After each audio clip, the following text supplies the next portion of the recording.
FRANKY. Afterlife by Ricky Gervais has just dropped on Netflix, and it's arguably one of the densest and most emotional comedies that the creator has ever written. The show deals with a lot in its 6-episode run, and throughout this video I'll be breaking down some of the biggest takeaways from the series, including my own personal thoughts on it. This is full spoilers ahead, so if you don't want to know anything about Afterlife, then I highly recommend that you turn off now. But with that out the way, I'm Definition, welcome to the channel, and let's dive into my spoiler review of Afterlife.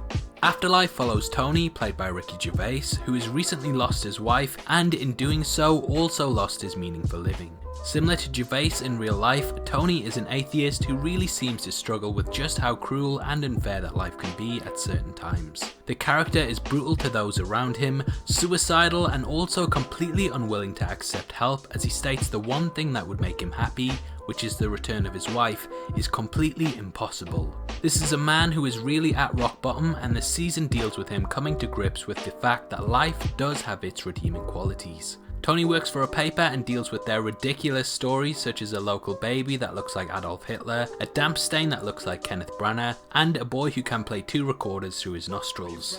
It's on these journeys that Tony, after hearing the life stories of those he is mocking, comes to realise that he hasn't been singled out. Everyone in their life has been dealt a bad hand and has had to recover from it, which begins to inspire him. By the end of the series, Tony comes to realise that, in loss, there is also the opportunity to regain and grow. Though the people he encounters too had to deal with their own tragedies, they manage to learn from it, accept it, and treasure the precious memories that they have left. Tony accepts that though he doesn't believe in an afterlife, that doesn't mean that life is pointless. He states we should appreciate what we have, as we never know when it's going to be taken away. One day you will hug the person you love for the last time and not even know it. This adds value to every moment, and Tony regains his appreciation for the world around him and all its magnificence. For me, the most touching moment in the piece comes from when Tony visits his father in the final episode, and though he has severe dementia, his father recognises his son, and one of their happiest memories together comes back. On the surface, the story of Tony painting the wall in their house would be perhaps a negative one, however the two look back on it fondly and smile, which to me sums up the message of the show. Even things we think are bad come to have their own beauty and magic to them that we will one day look back upon fondly because it made up our lives.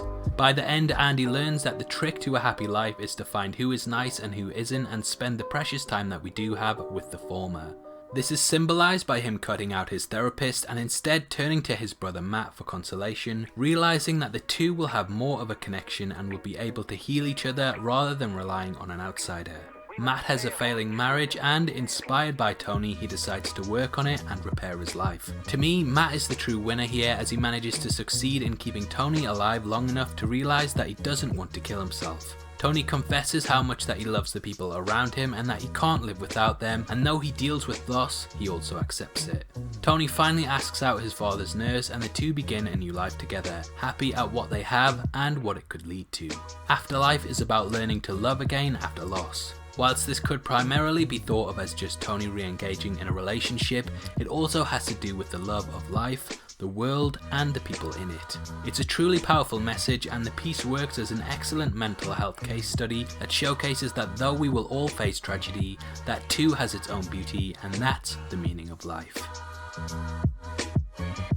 Obviously, I'd love to hear your thoughts on Afterlife and if you enjoyed it.